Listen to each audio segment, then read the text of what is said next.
පාර්ලිමේන්තුව හෙට සවස එකට. හොඳයි. සභාව කල්තැබීම යෝජනාව ගරු අනුර දිසානායක මැතිතුමා. ගරු කතානායකතුමනි, යළිත් වරක් රට තුළ තැනින් තැන ජාතිවාදී ගැටුම් ඇතිවෙමින් තිබේ. මාස කීපයකට කලින් ගින්තොටතීද පසුගියද අම්පාරයේදී ඊයේ පෙරේදා මහනුවර තෙල්දිනියේදී ඇති වූයේ එවැනි සිදුවීම්. මේ සිදුවීම් වල ආරම්භය සාමාන්‍ය සංසිද්ධියක් වුවත් රට තුළ පැතිර පවත්නා ජාතිවාදී දේශපාලනය විසින් ඒවා ජාතිවාදී ගැටුම් දක්වා දුරගෙන යාමට සමත්ව තිබේ.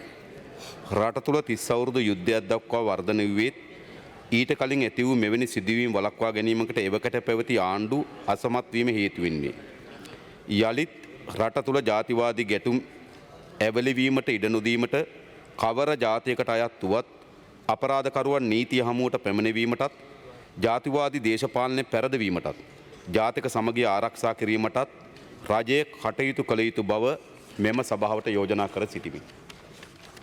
ගරු කතානායකතුමනි, විශේෂයෙන්ම අද මේ ආන්දෝලනයේ තුඩු දී තිබෙන සිදුවීම් බැලුවොත් අපි දන්නවා 22 වෙනිදා පහර දීමට ලක් වූ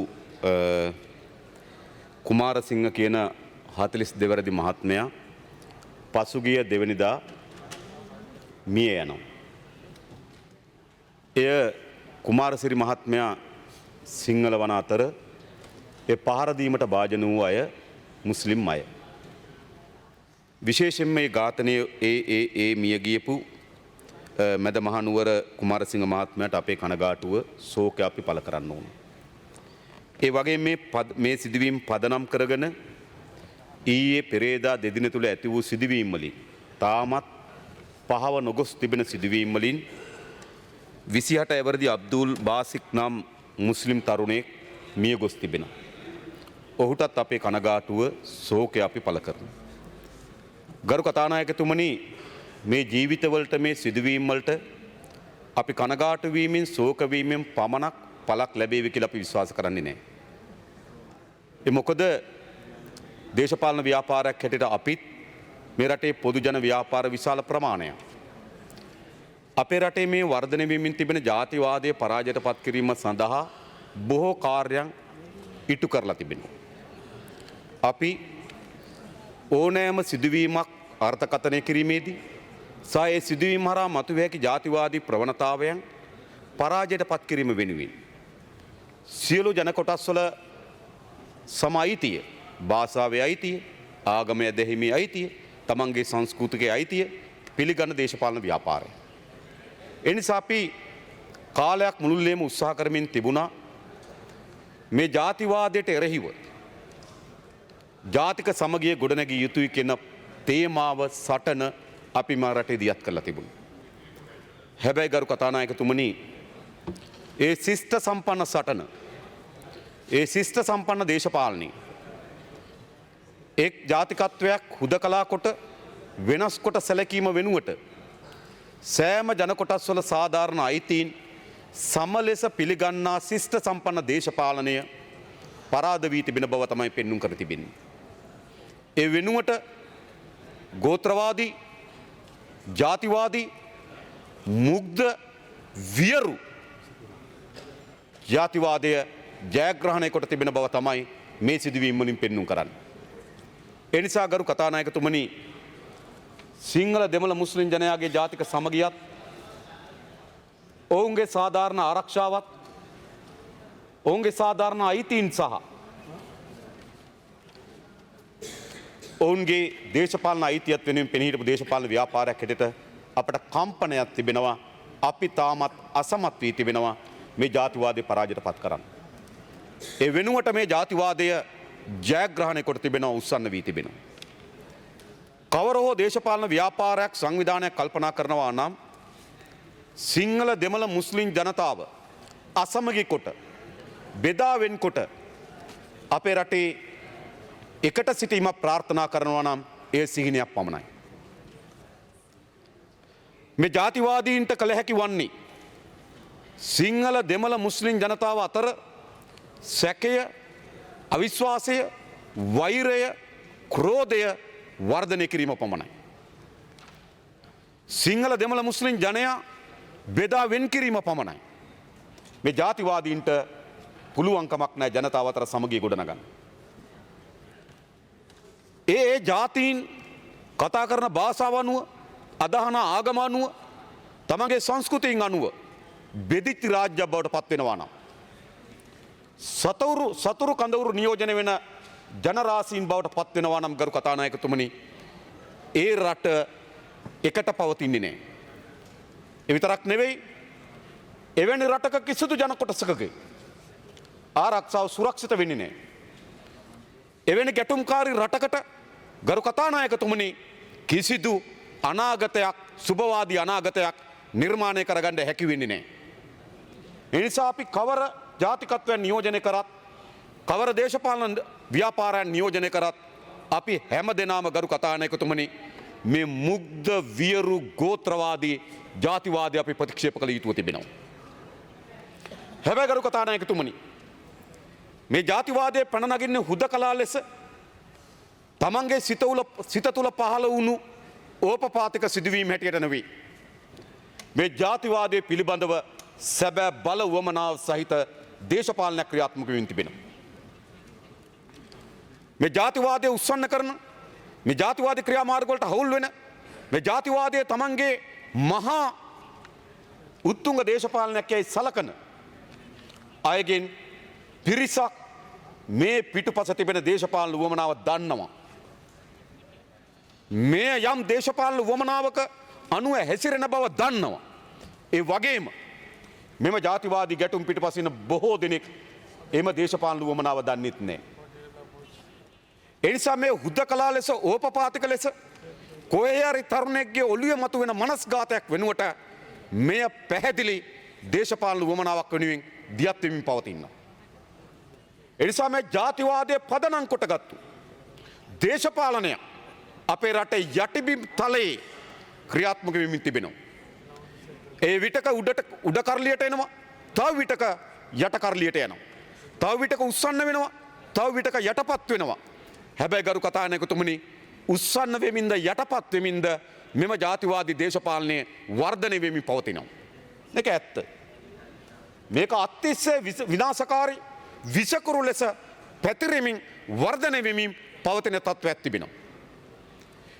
එනිසා මෙහි සැඟවී තිබෙන දේශපාලනය කවරෙක්ද? දේශපාලන අරමුණු කීපයක් තිබෙනවා. එකක් බලය ලබා ගන්නා ලද අයට තමන්ගේ බලය දිගු කාල ලෙස පවත්වා ගැනීම වෙනුවෙන් ජාතිවාද ඉතිහාසය උපයෝග කරගෙන තිබෙනවා. වර්තමානයේත් උපයෝග කරගන්න.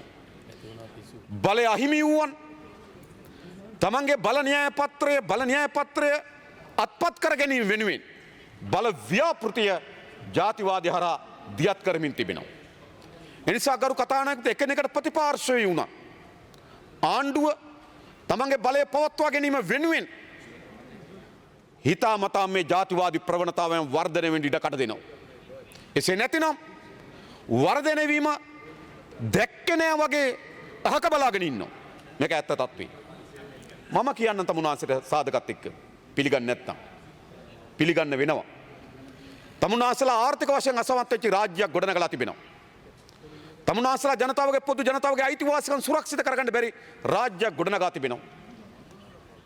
මේ සිදුවීම් විශේෂම පළාත් පාලන මැතිවරණයෙන් පසුව වර්ධනය වී තිබුණත් තමුන්නාන්සේලාගේ ගැටලුව වී තිබුණේ කුමක්ද? අග්‍රාමාත්‍ය ධූරයේ කවුරු වාඩි වෙයිද? තමන්ගේ අමාත්‍ය ධූරය වෙනුවට වෙන අමාත්‍ය ධූරයක් තමන්ට ලැබෙයිද? ඒ අමාත්‍ය ධූර අරාමාත්‍ය ධූර වලට වඩා මුදල් සංසරණය වෙන එකක්ද? ඒක තමයි තමුන්නාන්සේලා ගැටලු බවට පත් වෙලා තිබුණේ.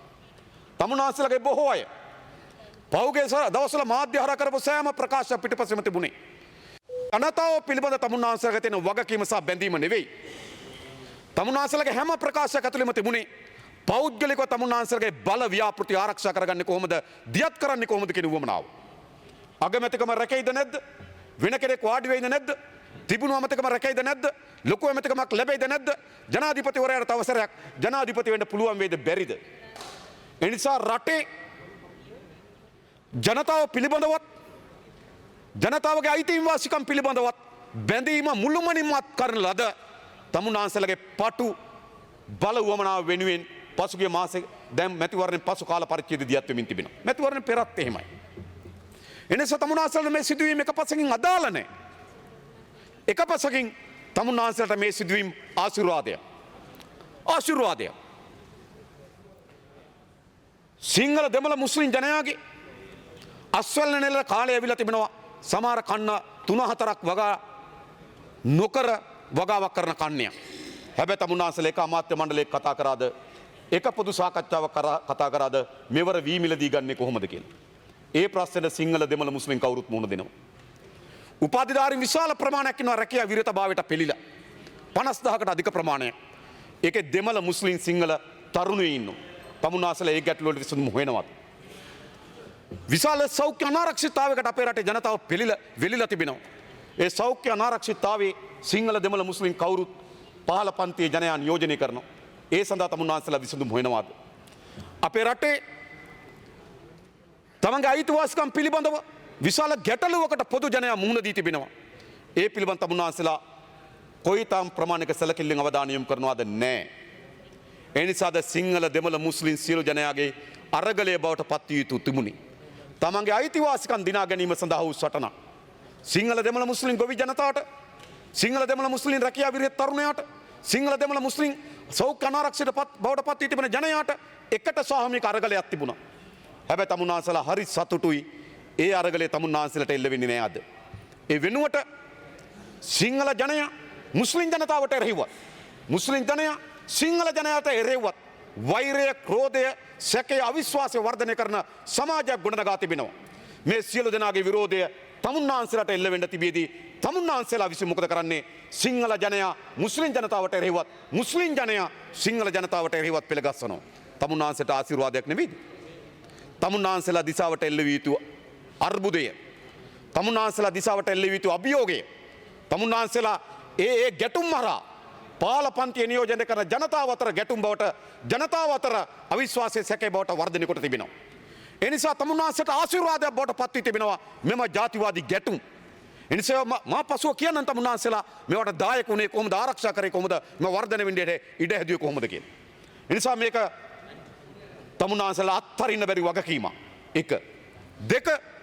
බලය අහිමි වූවන් ඔහුට ගරු කතානායකතුමනි යලි ප්‍රජාතන්ත්‍රවාදය පිළිබඳව, ආර්ථික මහා සංවර්ධනය පිළිබඳව, සියලු ජනතාවගේ සම අයිතීන් පිළිබඳව, සාධාරණ ප්‍රජාතාන්ත්‍රික අයිතීන් පිළිබඳව කිසිදු සටන් පාටයක් ඔහුට ඉතිහාසයේ පාලනය විසින් අහිමි කොට තිබෙනවා. එනිසා ඔවුන්ගේ බලය ලබා ගැනීමේ න්‍යාය පත්‍රය යටිබිම් තලයේ ක්‍රියාත්මක වෙමින් තිබෙන ජාතිවාදයේ බවට පත් වී තිබෙනවා. මා සමග එකග වෙනවා ඇති මා දන්න පාර්ලිමේන්තුවේ යන විමල වීර දිසානායක මන්ත්‍රීතුමා. එතුමා මට ප්‍රකාශ කරා පහුගිය පළාත් සභා මැතිවරණයේදී එතුමාගේ අපේක්ෂකයෝ අම්පාරේ කිව්වේ මොනවද කියලා. පළාත් පාලන මැතිවරණයේදී මා එතුමා උපට දක්වන එතුමා හිටියා නම් නැති නිසා මා කියන්නේ එතුමා කිව්ව මොකද්ද කිව්වේ? එනිසා තමුන්නාන්සේලාගේ බලය අහිමි වූවන්ගේ දේශපාලනේ ජාතිවාදය මත පදනම් වෙච්ච දේශපාලන බවට පරිවර්තන වී තිබෙනවා. එක පස්සකින් ආණ්ඩුව බලය ආරක්ෂා කර ගැනීමෙනුත්, තව පස්සකින් බලය ලබා ගැනීම වෙනුවත් මේ ජාතිවාදය පාපන්දුව බවට පත් කොටගෙන තිබෙනවා. හැබැයි ඉතිහාසෙත් ගරු කතානායකතුමනි මේ ජාතිවාදයේ මහා ගොදුරු බවට පත් උනේ මේ ජාතිවාදයේ කරපින්නාගෙන බලය ගත්තු අය හෝ බලය ආරක්ෂා කරපු අය නෙවෙයි. උතුරේ දකුණෙත් මේ මහා ජාතිවාදී වියරුවෙන් මිය ගියේ සාමාන්‍ය අම්මා තාත්තගේ දරුවෝ. සාමාන්‍ය අම්මා තාත්තගේ දේපල අනාරක්ෂිත බවට පත් කරේ සාමාන්‍ය අම්මා තාත්තගේ පවුල් ජීවිත. එනිසා මේ ජාතිවාදයේ වපුරන්නන්ගේ ජීවිතවලට මේවා තර්ජන නෙවෙයි. ඒවා තර්ජන බවට පත් වී තිබෙන පහළ පන්තියේ මිනිසුන්ට. ඒ නිසා මේ වර්ධනය වෙමින් තිබෙන ජාතිවාදයේ ගරු කතානායකතුමනි බලය ආරක්ෂා කර ගැනීම වෙනුවෙන් සහ බලය ලබා ගැනීම වෙනුවෙන් ප්‍රතිපක්ෂ ලෙස එක වුවමනාවකට කටයුතු කරමින් තිබෙන පාර්ශ්වයන් බවට පත් වී තිබෙනවා. ඒක තමයි සැබෑ අරුත මෙම ජාතිවාදය. ඒ තරම් ප්‍රබල නිසා තමයි ගරු කතානායකතුමනි අපි අසමත් වී තිබෙන්නේ ජාතිවාදය වෙනුවට ජාතික සමගිය, ජාතිකත්වයන් හුදකලා කරනවා වෙනුවට හැම ජනතාවගේ ජන අයිතීන් තහවුරු කිරීමේ දේශපාලනය අසමත් වී තිබෙනවාද? ඒක අසමත් ගරු කතානායකතුමනි මේ පිළිබඳ කම්පනයක් තිබෙනවා. අපි අසාර්ථක වී තිබෙනවා. අපි අසමත් වී තිබෙනවා. අපිට හැකියාවක් ලැබී නැහැ මේ ජාතික සමගිය දේශපාලන උඩට ගේන්න, සියලු ජනතාවගේ අයිතිවාසිකම් තහවුරු කිරීමේ රාජ්‍ය උඩට ගේන්න අපි අසමත් වී තිබෙනවා. ඒ අසමත් වීම තමයි බලලෝභීත්වයෙන් මත් වී තිබෙන ලබා ගන්න ලද කසේ හෝ ආරක්ෂා කිරීම සඳහා කටයුතු කරන කණ්ඩායම්වල පාපන්දුවක් බවට මේ ජාතිවාදයද පත් වී තිබෙනවා. ගරු කතානායකතුමනි. ඒ නිසා මේ දියත් වෙමින් තිබෙන මා විසිකුරු දේශපාලනය අපි පරාජයට පත් කළ යුතු නැද්ද? තව ජීවිත කීයක් තව සිදුවීම් කීයක් සිදු විය යුතුද? බබ තමුන්වහන්සේලෙන් අහන්න. දැන් පසුගිය 2014 ජුනි මාසේ අලුත්ගම බේරුවල දර්ගා නගරේ මේවා ගරු කතානායකතුමනි ෂණික කෝප සිදුවීම් නෙවෙයි. ඉතාමත් සැලසුම් සහගත ලෙස සංවිධානාත්මකව එවකට පැවති රාජ්‍ය පාලනයන්ගේ ආශිර්වාදය සහිතව ආරක්ෂාව සහිතව මැදිහත් වූ විනාශකාරී ක්‍රියාමාර්ග මහා දවාලේ ආරක්ෂක හමුදා ඉදිරිපිට සිදුවෙච්ච ඝාතනයන් සහ පහර දීම. ඒක තමයි එදත් දියත් වුනේ. ඒ වගේම තමයි 2017 නොවැම්බර් මාසේ ගින්තොටදී මොකද සිද්ධ වුනේ? ඒ ගින්තොට සිදුවීමත් ගරු කතානායක මේ වජිර අභිවර්ධන අමාත්‍යතුමා දන්නේ නැහැ. ඉතාමත් සැලසුම් සහගත සිදුවීම් මේවා. මොකක් හරි සිදුවීමක් අහම්බෙන් සිද්ධ වෙනවා. හැබැයි අහම්බු සිදුවීමට සැලසුම් සහගත ජාතිවාදී නඩයන් මැදිහත් වෙනවා. පොලිසිය මැද්දේ සමහර ඒවාට පළාතේ දේශපාලකයාගේ රැකවරණ මැද්දේ පළාතේ දේශපාලනකගේ ආරක්ෂාව මැද්දේ මේක ක්‍රියාත්මක වෙමින් තිබෙනවා. ගින්තොටදීත් අපි ඒක දැක්කා. ඒ වගේම මේ 2018 පෙබරවාරි මාසේ 27 වෙනිදා අම්පාරේදී ගරු කතානායකතුමනි කිසිදු විද්‍යාත්මක පදනමක් නැති මත්පැන් බී මුස්ලිම් කඩයකට ගොස් කොත්තු සමග හරක් මස් සිල්ලන බෞද්ධයා. ඔහු වඳ කරන්න ඉන්න උහුනම් වඳ කරන්නත් වුණා. එහෙම බෞද්ධය. වඳ කරන්න වඳ තිබ්බේ පෙති තිබෙනවා යයි කියා. කරපතිචාරය මොකක්ද? හැබැයි තමුන්වහන්සේලා ආණ්ඩුවක් තිබෙනවා, මාධ්‍ය තිබෙනවා, බලයක් තිබෙනවා. මේ කිසිවක් මේ ප්‍රවණතාවයේ පරාජයට පත් කිරීම සඳහා මෙහෙම අවස්ථාවක් මට එකක් කියන්න. එක රූපවාහිනී වැඩසටහනක් පෙන්වන්න. ආණ්ඩුව හැටියට කරපු එක මාධ්‍ය සාකච්ඡාවක් පෙන්වන්න. මොකද්ද කරේ? තමුන්වහන්සේලා එම තත්වයන් නිදැල්ලේ වර්ධනය වෙන්න. තමුන්වහන්සේලාට ගොඩක් හොඳයි. කොළඹ දේශ ආණ්ඩු බලයේ ඇති පළාත් පාලන මැතිවරණයෙන් පසුව ඇති වූ මාරාන්තික ප්‍රහාරය යටපත් වෙන්න ඒ වගේ සිදුවීම් උඩට එන එකට තමුන්වහන්සේලා කැමති. තමුන්වහන්සේලාගේ අභ්‍යන්තර ගැටුම් පසුවදා පත්තරවල ප්‍රධාන ශීර්ෂ පාඨ වෙනවා එනකොට අම්පාරේ සිදුවීම් පසුවදා පත්තරවල ප්‍රධාන ශීර්ෂ පාඨ වෙනවට තමුන්වහන්සේලා කැමති. ඒ නිසා තමුන්වහන්සේලා දැනුවත්ව එවැනි සිදුවීම් වර්ධනය වීම සඳහා ඉඩකඩ ලබා දුන්නා. තමුන්වහන්සේලා ආණ්ඩුවක් තමුන්වහන්සේලාගේ ආණ්ඩුවට පැවරී තිබෙනවා සිංහල දෙමළ මුස්ලිම් ભેදකින් තොරව මේ රටේ සියලු පුරවැසියන්ගේ ආරක්ෂාව තමුන්වහන්සේලා බාර දී තිබෙනවා මේ රටේ ජනතාව. තමුන්වහන්සේලා අත්තරලා තිබෙනවා තමුන්වහන්සේලා සතුව තිබෙන වගකීම. ඒ ජනතාවගේ ආරක්ෂාව, ඒ ජනතාවගේ දේපළ පිළිබඳ ආරක්ෂාව, එයට බියෙන් සැකෙන් තොරව ජීවත් වීමට තිබෙන වගකීමක් තිබෙන රාජ්‍යයක් හැටියට ආණ්ඩුවක් හැටියට තමුන්වහන්සේලා වගකීම අත්තරියා. තමුන්වහන්සේලා හරි සතුටුයි බියජනක තත්වයක් රටේ නිර්මාණය වෙනවා. මොකද කරන්නේ? තමුන්වහන්සේලා කඩිමුඩිය හදිස් නීති දාගන්න පුළුවන්. නේද? මම දන්නවා අද කැබිනට් මණ්ඩලේ සාකච්ඡා වෙලා තියෙන හදිස් නීතිය දාන්න. මේ හදිස් නීතිය දැම්මම වෙන ආණ්ඩුවක් එනවද? මේ ආණ්ඩුවමයි. හදිස් නීතිය දාපුවම වෙන ජනාධිපතිවරයෙක් එනවද? හදිස් නීතිය දාපුවම වෙන ඇමතිවරයෙක් අගමැතිවරයෙක් එනවද? හදිස් නීතිය දාපුවම වෙන මේ ඇමති මණ්ඩලයමයි. මේ අගමැතිවරයමයි. මේ ජනාධිපතිවරයමයි. මේ ජාතිවාදී ප්‍රවණතාවයන් වර්ධනය වීම සඳහා දැනුවත්ව සැලසුම් සහගතව නිහඬව ඉඳීමෙන් ආශිර්වාද ලැබපු කණ්ඩායම තමයි හදිස් නීතිය යටතේ පාලනය කරන්නේ. හැබැයි තමුන්වහන්සේලා මෙවැනි තත්ත්වයන් උපයෝග කරගන්නවා ජනතාව මර්ධනය කිරීම සඳහා මර්ධන නීති ගේන්නේ. ඒකයි තමුන්වහන්සේලාගේ අදහස. මේක හොඳයි. ඇයි තමුන්වහන්සේලා හෙට නේද හම්බන්තොට වරායේ නැගෙනහිර ජැටිය විකුණනකොට ත්‍රිකුණමල තෙල් ටැංකි සංකීර්ණ විකුණනට සැලසුම් කරනකොට හම්බන්තොට මත්තල ගුවන්තොටුපළ විකුණනට සැලසුම් කරනකොට තමුන්වහන්සේලාගේ මේ විනාශකාරී ආර්ථික ප්‍රතිපත්තියට එරෙහිව මේ රටේ ජනතාව පෙළ ගැහෙනවා. ඒ පෙළ ගැහෙන ජනතාව මර්ධනය කිරීම සඳහා තමයි තමුන්වහන්සේලා මේ හදිස් නීති උපයෝග කරගන්නේ. තමුන්වහන්සේලාට කිසිසේත්ම මේ වර්ධනය වෙමින් තිබෙන ජාතිවාදී ප්‍රවණතාවයන් පරාජයට පත් කිරීම සඳහා හදිස් නීති අවශ්‍යතාවය තිබෙන සාමාන්‍ය නීතිය ඕනෑවටත් වඩා ප්‍රමාණවත් වුණා තමුන්වහන්සේලා හරියට සාමාන්‍ය නීතිය ක්‍රියාත්මක කරන්න. හැබැයි තමුන්වහන්සේලා අද උත්සාහ කරමින් තිබෙනවා සාමාන්‍ය නීතිය යටපත් කරලා හදිස් නීතිය කැඳවන්න අන් කවරක් සඳහාවත් නෙවෙයි ජනතාවගේ පොදු අයිතිවාසිකම් පිළිබඳ සටන මර්ධනය කරන්න. මේකයි. එනිසා මේවා බොරදිය මාළු බානවා වගේ. සමාජයේ මහ කැළඹීමක් ඇති වී තිබෙනවා. ජාතිවාදී ගැටුම් උස්සන්න වී තිබෙනවා. ඒ උස්සන්න වූ ජාතිවාදී ගැටුම් සමනය කරනවා වෙනුවට තමුන්නාන්සේලාගේ සතුව තියෙන මර්ධන නීති, මර්ධන හස්තය ශක්තිමත් කර ගැනීම සඳහා තමයි අද කැබිනට් මණ්ඩලයේ තීන්දුව අරගෙන තිබෙන්නේ. තමුන්නාන්සේලා හදිසි නීතිය සම්මත කරා කියලා තමුන්නාන්සේලාගේ දේශපාලන උවමනාව වෙනස් වෙන්නේ නැහැ. තමුන්නාන්සේලා හදිසි නීති සම්මත කරා කියලා ජනතාවගේ උවමනාවන් තමුන්නාන්සේලා ඉටු කරන්න සමත් වෙන්නේ නැහැ. තමුන්නාන්සේලා හදිසි නීති උපයෝග කරගන්නේ ජනතාවගේ පොදු අයිතිවාසිකම් පිළිබඳව සටන් මර්ධනය කරන්න පමණයි. ඒ වගේම ගරු කතානායකතුමනි මේ දිගන සහ තෙල්දෙනිය පළාත්වල ඇතිවෙච්ච සිදුවීම අපි දන්නවා 22 වෙනිදා මේ ගැටුම සිද්ධ වුණේ.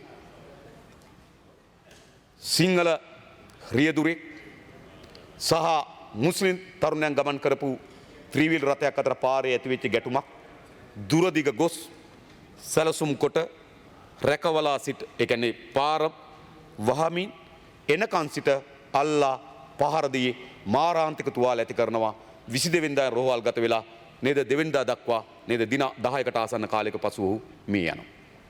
දින 8කට වගේ කාලයක් පසු. හැබැයි අපේ රටේ ගැටුම් ඕන තරම් සිදු වී තිබෙනවා. ඒ ගැටුම් ගත්තොත් ගරු කතානායකතුමනි විශේෂයෙන්ම අපේ රටේ මිනිමෙරුම් මෙවැනි ගැටුම් මිනිමෙරුම් 2016 වසරේ සිදු වී තිබෙනවා 490ක්. 2017 වසරේ සිදු වී තිබෙනවා 452ක්. ඒ නිසා අපේ රටේ සිදු වූ එකම මාරාන්තික ප්‍රහාරය හා එකම මිනිමෙරුම මේ දිගනදී සිදුවේ එක නෙවෙයි. 2014 17 452ක් සහ 2016 459ක් සිදු වී තිබෙනවා. අපේ රටේ ළමා දූෂණ 2016 291ක් 2017 232ක් ළමා දූෂණ සිදු වී තිබෙනවා. අපේ රටේ ස්ත්‍රී දූෂණ 2017 290ක් 2016 346 සිදු වී තිබෙනවා. නිසා අපේ රටේ ස්ත්‍රී දූෂණ සිදු වෙනවා, ළමා දූෂණ සිදු වෙනවා, මිනිමෙරුම් සිදු වෙනවා, අපරාධ සිදු වෙනවා. ගරු කතානායකතුමනි, ඒ මිනිමෙරුම් අපරාධයන් බහුලව කොතෙක් සිදු වුවත් සිංහල පිරිසක් විසින් මුස්ලිම් කෙනෙකුට අලාභහානි වුණු, මුස්ලිම් පිරිසක් විසින් සිංහල පිරිසකට අලාභ වුණොත් එය පොදු අපරාධ ගණයේ නොසලකා ඒ ජාතිවාදී ගැටුමක් ලෙස පරිවර්තනය කරනවා. ඒ නිසා රටේ මේ වෙලාවේ වර්ධනය වෙමින් තිබුණු ජාතිවාදී ප්‍රවණතාවයන් පිළිබඳව යම් අවබෝධයක් හෝ හැඟීමක් තිබුණා නම් තමුන්නාන්සේලා ආණ්ඩුවක් නම් තමුන්නාන්සේලා සීමුර්ජා භාවයට පත් නොවුණු සිය විකෘති භාවයට පත් නොවුණු සිහියෙන් ඉන්න ආණ්ඩුවක් නම් තමුන්නාන්සේලා බමන මතින් ඉන්න ආණ්ඩුවක් නම් මේවා තේරෙන්නේ නැහැ. ඒක හරි. තමුන්නාන්සේලා බලයේ මුසපත් වී තිබෙන ආණ්ඩුවක් නම් මේවා පේන්නේ නැහැ. ඒක හරි. තමුන්නාන්සේලා බලයේ ගිලිහි යාම නිසා ඇති වී තිබෙන මානසික ව්‍යවුලෙන් කටයුතු කරනවා නම් මේ තත්ත්වයන් පේන්නේ නැහැ. හැබැයි තමුන්නාන්සේලා ආණ්ඩුවක් හැටියට සී බුද්ධියෙන් සහ විකෘති නොවන මනසේ ඇතුලේ මේ රටේ දේශපාලනය කරනවා නම් මේ සිදුවීම කවරාකාරයෙන් වර්ධනය විය හැකිද කියන සරල මැනීමක් තමුන්නාන්සේලා තිබෙන්න තිබුණා. සරල මැනීම. මොකද ජාතිවාදී ප්‍රවණතාවයේ විවිධ දේශපාලන බලකඳුරු වමනාව අනුව යටිබිම් තලයේ ක්‍රියාත්මක වෙමින් තිබෙනවා. ඒක විටක උඩට එනවා, විටක යටපත් වෙමින් තිබෙනවා, උඩට එමින් යටපත් වෙමින් හැබැයි වර්ධනය වෙමින් තිබෙනවා. මේකයි ජාතිවාදී අපේ රටේ තිබුණා. ඒ නිසා මාධ්‍යවල හැසිරීම, සමාජ ජාලවල හැසිරීම, එක් සිදුවීම් වලට දෙන අර්ථකථනය මේ ඔක්කොම දිහා බලපුවාම ගරු කතානායකතුමනි, බණ්ඩාරවල බෝම්බයක් පිපුරනකොට ත්‍රස්තවාදියා බෝම්බ ගෙනාවා කියන දේශපාලකයෙක් ඉන්න රටක LTT පළමු පහරේ පටන් ගත්තා කියලා මා උද්දාමයෙන් ජනතාව ආමන්ත්‍රණය කර රටක මෙවැනි සිදුවීමක් කවර ආකාරයෙන් උපයෝග කරගනීද කියන අවම අවබෝධයක්වත් තමුන්නාන්සේලා තිබිය යුතු තිබුණා. තමුන්නාන්සේලා සිහි මුර්ජාවෙන් මනස විකල් නොවුණු ආණ්ඩුවක් නම් 22 වෙනිදා රාත්‍රියේ මේ සිදුවීම සිදු වූාට පසුව මේ වර්ධනය විය හැකි දිශාවන් පිළිබඳව තමුන්නාන්සේලාට හොඳ අවබෝධයක් ලබා ගත යුතු තමුන්නාන්සේලා ආණ්ඩුව. තමුන්නාන්සේලා සතුව තමයි රාජ්‍ය බුද්ධියන්සේ තිබෙන්නේ. තමුන්නාන්සලා සතුව තමයි අපරාධ පරීක්ෂණ දෙපාර්තමේන්තුව තිබෙන්නේ. තමුන්නාන්සලා සතුව තමයි එක් තැන්වල මේ තමුන්නාන්සලා මේ පේන ආණ්ඩු වුණාට තමුන්නාන්සලගේ රාජ්‍ය මීට වඩා විහිදිලා තියෙන බව අපි දන්නවා. අපිට අග්‍රාමාත්‍යවරේ පේන්න ඉන්නවා, සභානායකවරේ පේන්න ඉන්නවා, ආණ්ඩු පක්ෂ සංවිධායකවරේ පේන්න ඉන්නවා. හැබැයි තමුන්නාන්සලා මෙහෙම පේන්න හිටියට මීට වඩා රාජ්‍යයක් බිම්තලයේ තියෙනවා. රාජ්‍ය බුද්ධ්‍යංශ තිබෙනවා. අපරාධ පරීක්ෂණ දෙපාර්තමේන්තුව තිබෙනවා. ඔවුන් විසින් මිලදී ගන්නා ලද ඔත්තුකරුවන් ඉන්නවා. මේ රාජ්‍ය යාන්ත්‍රණය තියෙනවා මේ යටබිම. තමුන්නාන්සලා එළියෙන් ලස්සනට ඇඳගෙන හිටියට නේද සිනා වෙමින් තිබුණට හැබැයි යටිබිම් ගත තමුන්නාන්සලාගේ රාජ්‍ය යාන්ත්‍රණයක් තිබෙනවා. ඒ රාජ්‍ය යාන්ත්‍රණය තියෙන කුමක් වෙනුවෙන්ද? අපි එකඟ නොවුනත් ඒ රාජ්‍ය යාන්ත්‍රණය තමයි මේ ඇති වී තිබෙන තත්ත්වයන් පිළිබඳ පූර්ව අවබෝධයක්, පූර්ව නිගමනයක්, පූර්වයෙන් මේ ඇති වී තිබෙන තත්ත්වය පිළිබඳව වාර්තාවන් ලබා දී තිබෙන ආණ්ඩුවට. ඒ තමුන්නාන්සලා අපේ රැස්වීමට අවිලා කියනවනේ. කියපුවා කියනවා. ආපු ගාන කියනවා. ආපු බස් කියනවා. බස් වල නම්බර් කියනවා. ඔය තියෙන්නේ. වෙනම ෆයිල් තියෙනවා. අඟහරුවාදා උදේ රැස් වෙලා ආරක්ෂක මණ්ඩලයව කතා කරනවා. අහවල් මේ දිනේට කීයක් ආවද? ආවේ කොහෙන්ද? බස් කීයද? බස් වලට සල්ලි කොහෙන්ද? තමුන්නාන්සලා හොයනවනේ මේව. අඟහරුවාදා රැස් වෙන ආරක්ෂක මණ්ඩලය මේව කතා කරනවනේ. ඉතින් තමුන්නාන්සලාගේ රාජ්‍යයක් මෙහෙවනවනේ. හැබැයි තමුන්නාන්සලා මෙහෙවන රාජ්‍ය ඇතුලේ තමුන්නාන්සලා පිළිගන්නවද මේවා තමුන්නාන්සලාට එන්නේ නැහැ කියලා? මම ඒකයි අහන්නේ. ඒ නිසා අපි පිට සිට රාජ්‍යයෙන් ආණ්ඩුවෙන් එළිය සිට මේ ඇතිවේ තිබෙන වර්ධනයන් පිළිබඳව අපිට අනුමානයන් තිබෙනවා. මේ ගමන් කළ හැකි දිශාවන් පිළිබඳව අපිට නිරීක්ෂණ තිබෙනවා. හැබැයි තමුන්නාන්සලා රාජ්‍යයක් ලෙස ඒවා සොයා ගැනීම සඳහා නිශ්චිත යාන්ත්‍රණයන් තිබීදී තමුන්නාන්සලා නොපෙනවන්නේ කියලා අපි විශ්වාස කළ යුතුද? අපි එසේ විශ්වාස නොකළ යුතුයි. අපි දන්නවා මේ තමුන්නාන්සලා වාර්තා වෙන බව. එහෙමනම් මොකද සිදු වෙ යුතුද? 22 වෙනිදාගෙන් පසුව තමුන්නාන්සලා මේ ඇතිවිය හැකි තත්ත්වය පිළිබඳ පාලනය කිරීම සඳහා අවශ්‍ය වෙන වර්ධනය වීම වැළැක්වීම සඳහා අවශ්‍ය වෙන ක්‍රියාමාර්ග ගත යුතු තිබුණා. මොනවද ගත්තු ක්‍රියාමාර්ග කියලා මම දැනගන්න කැමතියි. 22 වෙනිදාගෙන් සිට ඊයේ හවස 3ට හමුදා ඊයේ හවස 3ට STF එක කැඳවන එකයි 3:00ට ඇඳිරි නීතිය දාපු එකයි අද උදේ ඇමති මණ්ඩලය රැස් වෙලා හදිස් නීති දාපුවයි නෙවෙයි. තමුන්නාන්සලා පශ්චාත් මරණ පරීක්ෂකවරු නෙවෙයි. මතක තබා ගන්න. තමුන්නාන්සලා ආණ්ඩුවක් ලබා දීලා තිබෙන්නේ පශ්චාත් මරණ පරීක්ෂණ කිරීම සඳහා නෙවෙයි. සිදුවුවාට පසුව සිදුවීම්. ඒ සිදුවීම් පිළිබඳ වාර්තා කරන්න තමුන්නාන්සලා උන්නේ. ඒ වාර්තා කරන්න අපේ රට මාධ්‍ය ආයතන තිබෙනවා. වාර්තාකරුවෝ අපිට ඕනේ නැහැ. පශ්චාත් මරණ පරීක්ෂණකරුවෝ අපිට ඕනේ නැහැ. තමුන්නාන්සලා ආණ්ඩුව තියෙන මොකටද? සිදු වුණාට පසුව සිදුවීම් වාර්තා කරන්න අපිට එපා. තමුන්නාන්සලා මෑත කාලේ හැමදාමත් කරන්නේ එහෙමයි. ගින්තොට සිද්ධිය සිදු වුණාට පසුව අපිට වාර්තා කරනවා. අම්පාරේ සිද්ධිය සිදු වුණාට පසුව පාර්ලිමේන්තුව වාර්තා කරනවා. දැන් දිගන තෙල් දෙනේ සිදු වුණාට පසුව අපිට වාර්තා කරනවා. මේ ආණ්ඩුව පශ්චාත් මරණ පරීක්ෂකවරුන්ගේ ආණ්ඩුවක්ද? සිදුවීම් සිදු වුණාට පසුව අපිට වාර්තා කරන්න ඉන්න ආණ්ඩුවක්ද? තමුන්නාන්සලාගේ ආණ්ඩුව තියෙන්නේ සිදුවිය හැකි දේ උපකල්පනය කොට වළක්වීම සඳහා තමයි තමුන්නාන්සලාගේ ආණ්ඩුව තිබෙන්නේ. හැබැයි තමුන්නාන්සලාද පශ්චාත් මරණ පරීක්ෂකවරු තත්ත්වයට පත් වී තිබෙන යන් කවරක් උත්සාහ නෙවෙයි. මේ වර්ධන වෙන තත්ත්වයේ තමුන්නාන්සලා කැමති. මම අදත් කියන්නේ. තමුන්නාන්සලා කැමති. මුස්ලිම් ජනතාව මුස්ලිම් ජාතිවාදී දේශපාලනකට තල්ලු වෙන තරමට තමුන්නාන්සලා කැමති. එයි තමුන්නාන්සලාට ජනතාවගේ ප්‍රශ්න විසඳන්න ඕනේ නැහැ. එහි ජාතිවාදී නායකයන්ගේ ප්‍රශ්න විසඳුමම ඉවරයි. තමුන්නාන්සලාට ජනතාවගේ ප්‍රශ්න විසඳීම අසීරුයි. ජාතිවාදී නායකයන්ගේ ප්‍රශ්න විසඳීම ලේසි. එනිසා මුස්ලිම් ජනය ජාතිවාදී කෝණයකට තල්ලුවීම තමුන්නාන්සලා කල්පනා කරනවා. ඒ ජාතිවාදී මුස්ලිම් දේශපාලන ව්‍යාපාරයක් විසින් අත්පත් කරගත්තට පසුව ජනතාවගේ ප්‍රශ්න විසඳන්න ඕනේ ජාතිවාදී නායකයන්ගේ ප්‍රශ්න විසඳන එක ලේසි. අපි දන්නවා මේ පාර්ලිමේන්තු ඉතිහාසයේ නායකයන්ගේ ප්‍රශ්න විසඳුවේදී දෙමළ ජනතාවගේ ප්‍රශ්න විසඳීම තමුන්නාන්සලාට අමාරුයි. එනිසා තමුන්නාන්සලා අවධානය යොමු කරන්නේ දෙමළ ජනතාව මුහුණ දී තිබෙන ගැටලු වලට විසඳුම් මෙහෙවීම නෙවෙයි. දෙමළ ජාතිවාදී නායකයන්ගේ විසඳුම් සෙවීම. තමුන්නාන්සලා නායකයන්ට විසඳුම් හොයලා දෙන්න ලේසි. ජනතාවට විසඳුම් හොයලා දෙන්න අමාරුයි. තමුන්නාන්සලා සිංහල ජනතාවත් සිංහල ජාතිවාදී කෝණයකට තල්ලු කරන්නේ කොහොඳයි. තමුන්නාන්සලා සිංහල නේද බෞද්ධ මහා මහා සංස්කෘතියේ මහා ප්‍රතාපවත් නායකින් හැටියට පෙනී හිටමින් නේද අනිත් ඔක්කොම අපරාධ වසා ගන්න පුළුවන්කම තිබෙනවා ඒ ඇඳ ගන්නා ඇඳුමින් විතරක්ම.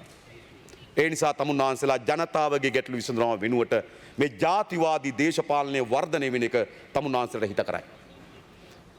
ඒ ඉතිහාසයේ සිටම මේ උපයෝගී කරගත්තු බව අපි ඕනෑවටත් වඩා වැඩියෙන් මේ පාර්ලිමේන්තුවේ මේ කෙටි ඉතිහාසය අපි දැකලා තියෙනවා ගරු කතානායක සත වර්ෂ ගණන් ඉතිහාසයට යන්න ඕනේ. අවුරුදු 30ක 35ක ඈතට ගියොත් තමුන්නාන්සලා මේවා උපයෝග කරගත්තු හැටි අපි ඕනෑවටත් වඩා දන්නවා. 1981 සංවර්ධන සභා මැතිවරණයේදී හරි සරල මැතිවරණයක් තිබුණි. දිස්ත්‍රික් සංවර්ධන සභා කියන යෝජනාව ගෙනාවීම ජාතික ප්‍රශ්නයට යම් විසඳුමක් ලෙස තමයි තමුන්නාන්සලේ පාර්ශ්වයෙන් යෝජනා කරේ දිස්ත්‍රික් සංවර්ධන සභා ක්‍රමයක් හදමු කියලා. හැබැයි ඒකට සාධාරණ ඡන්දයක් තියෙන යාපනයේ ජනතාව. ජනතාවගේ ප්‍රශ්න විසඳා ගැනීම සඳහා දිස්ත්‍රික් සංවර්ධන සභාවක් හදනවා. හැබැයි තමුන්නාන්සලා ජනතාවට එහි නියෝජිතයන් තෝරාපත් කරගන්න දෙන්නේ නැහැ. තමුන්නාන්සලා පන්නලින් නේද කුරුණෑගලින් කෝච්චි පුරවලා ගෙනිච්ච යාපනයට. යාපනයේ සංවර්ධන සභා මැතිවරණේ ඡන්දය තෝරාගන්න ජනතාවට අයිතිය දුන්නේ නැහැ. ඒ වුණ කෝච්චි පුරවලා යාපනයට අරන් ගිහිල්ලා සමහර ඡන්ද පෙට්ටි පිරෙව්වේ පන්නල පොලිසිය. මතක තබා ගන්න. ගාමිණීලා 3 දෙනෙක් ගියේ. පන්නල පොලිසිය පිරෙව්වේ ඡන්ද පෙට්ටි. ඉතින් මෙහෙමනේ. අදත් මැතිවර කොමසාරිස්තුමාගේ වාර්තාවේ තියෙනවා ඡන්ද පෙට්ටි විශාල ප්‍රමාණයක් අතුරුදහන් කියලා යාපනයේ. ඇයි? එතත් තමුන්නාන්සලා බලය වෙනුවෙන් සංවර්ධන සභාවෙනි සොච්චම් ආයතනකවත් ප්‍රජාතන්ත්‍රවාදී ලෙස ජනතාවට තමන්ගේ නියෝජන තෝරාපත් කර ගැනීම සඳහා අයිතිය දුන්නේ නැහැ. ඇයි? තමුන්නාන්සලගේ අනසක බල නොපවත්නා කඩයිමක් කොහෙවත් තියෙන්න ඕනේ නැහැ කියන අදිස්ථානයේ තමුන්නාන්සලා හිටියා. ඒ තමයි ඒ ප්‍රජාතන්ත්‍රවාදී අහිමිවීම තමයි ප්‍රභාකරන් මරාගෙන මරණ බෝම්බකරුවන් නිර්මාණය කරේ මතක තබා ගන්න. 1983 මේ විදියටම කරු කතානායකතුමනි අර්බුදයක් ආවා. වෘත්ති සමිති ව්‍යාපාර සටන් වැදලා තිබුණා. ආණ්ඩු ආර්ථිකය කඩාවැටෙමින් තිබුණා. 77 ආරම්භ කරලා මහා සංවර්ධන මිත්‍යා ඔබ ජනතාවට ඒත්තු යමින් තිබුණා. ජනතාවගේ විරෝධය වර්ධනය වෙමින් තිබුණා. තමුන්නාන්සලා එදත් ගරු මන්ත්‍රීතුමාර පෙන් කරපු කාලේ අවසානයේ ඉක්මනින් මේවා කරන්න. තමුන්නාන්සලා එදත් මේ ජාතිවාදී ගැටුම් උපයෝග කරගත්තා. මතක තබා ගන්න. ඒ නිසා තමුන්නාන්සලාගේ ඉතිහාසෙම අපකීර්තිමත් කැත ඉතිහාසය තමුන්නාන්සලා තිබෙනවා. ජනතාවගේ ප්‍රශ්න විසඳනවා වෙනුවට මේ ජාතිවාදී ගැටුම් තමුන්නාන්සලා රාජ්‍ය පාලනය වෙනුවෙන් ආණ්ඩු පාලනය වෙනුවෙන් උපයෝග කරගත්තු අපකීර්තිමත් කැත ඉතිහාසක ඔටුනු පලන් නායකින් ඕගොල්ලෝ. ඒ නිසා ඒම තමයි අද තමුන්නාන්සලා මේ දියත් කරමින් තිබෙන්නේ. ඒ නිසා කරු කතානායකතුමනි දේශපාලන ව්‍යාපාරයට අපි හැමදෙනාටම වගකීමක් තිබෙනවා. අපේ දේශපාලන කෝණය, දේශපාලන මතවාද, ආර්ථික සැලසුම් පිළිබඳ අපිට විවිධ වෙනස්කම් තියෙන්න පුළුවන්කම තිබෙනවා. හැබැයි අපි කාටවත් වගකීමක් නැහැ. කාටවත් යුක්තිසහගත අයිතියක් නැහැ. අපේ රටේ දේශපාලන පොරපිටිය ජාතිවාදී මඩගොහරුවේ ගිල්ලන්න. ඒ කාටවත් අයිතියක් නැහැ. කවුරුත් සිදු නොකළ යුතුයි. ජාතිවාදී මඩගොහරුවේ ගිල්වීම කෙටි කාලීන ලෙස තමන්ට ජයග්‍රහණයෙන් උන්මාදයට පත් වෙන්න පුළුවන් වේවි. හැබැයි දිගු කාලීන ලෙස අපේ රටත් අපේ රටේ ජනතාව අපේ රටේ පුරවැසියුණු නරකාදියකට ඇදගෙන යන එක ඉතිහාස ඕන තරම් අපිට ඔප්පු කරලා. හොඳයි ගරු මන්ත්‍රීතුමා එහෙමනම් ඔව්. අපි ස්ථිර කරන එක. කවුද ස්ථිර කරන්නේ? කවුද ස්ථිර කරන්නේ? නෑ ඒක පොඩි වෙලාවක් විනාඩි 5ක් දෙන්න කතා කරලා. කවුද ස්ථිර කරන්නේ? අපේ නලින් මට විනාඩි 5ක් දෙන්න මම ඒක අවසන්. ඒ නිසා කියන්නේ. ඒ නිසා එක දේශපාලන ව්‍යාපාර හැටියට මේ ජාතිවාදී ප්‍රවණතාවය අයත් වී යුතු තිබෙනවා ප්‍රතික්ෂේප කළ යුතු තිබෙනවා. මේ රටේ මාධ්‍ය ආයතන විශාල ප්‍රමාණයක් තිබුණත් අතුරු මාධ්‍ය ආයතන ප්‍රබල වී තිබෙනවා. ඒ නිසා ඒවා අධීක්ෂණය කිරීම විශේෂම ජාතිවාදී ප්‍රවණතාවන් වර්ධනය කිරීම සඳහා දරන ප්‍රයත්නයන් වැළැක්වීම සඳහා කටයුතු කළ යුතු තිබෙනවා. ඒ වගේම මේ රටේ ජනතාවටත් වගකීමක් තිබෙනවා. ගරු කතානායකතුමා අවුරුදු 30ක යුද්ධයක් තිබුණා. මේ මහ පොළොව කඳුළු වලින් තෙත් වුණා. ලේ වලින් තෙත් වුණා. ඇතිතරම් දේපල නැතුණා ජීවිත හිමි වුණා. අපි යුද්ධයකට ඕනවටත් වඩා වැඩියෙන් බැටකෑපු මිනිස්සුන්ගේ සමන්විත රාජ්‍යයක් අපේ පරම්පරාව යුද්ධ කරගෙන තිබෙනවා. අපි අහනවා අපේ දරුවන්ගේ පරම්පරාවටත් යුද්ධයක් ඇති කළ යුතුද? අපි කිසිවෙකුට අයිතියක් නැහැ. අපේ පරම්පරාව අවුරුදු 30ක් යුද්ධ කරගත්තා නම් අපේ අනාගත පරම්පරාවන්ට යලි අපේ රටේ යුද්ධයක් ඇතිවීමට දෙන ඉඩකඩ සියල්ල ඇවිරිය යුතු තිබෙනවා. ඒ ඇවිරීම විසින් මූලික වගකීමක් ආණ්ඩුවකට තමුන්නාන්සලාට තිබෙනවා ක්‍රියාත්මක වෙන්න. මේ ජාතිවාදයට එරෙහිව ගරු කතානායකතුමා ආරම්භයේදී අපි දන්නවා මහා බලයක් ලෙස මේ ජාතිවාදයේ වර්ධනය වෙමින් තිබෙනවා. ආරම්භයේදී අපේ හඬ හුදකලා වෙන්න පුළුවන්. ආරම්භයේදී අපේ හඬ ප්‍රබල නොවෙන්න පුළුවන්. හැබැයි ගරු කතානායකතුමුනි සත්‍යයේ හඬ මේ රටේ ස්ථාවර හඬ බවට පරිවර්තන කළ යුතු තිබෙනවා.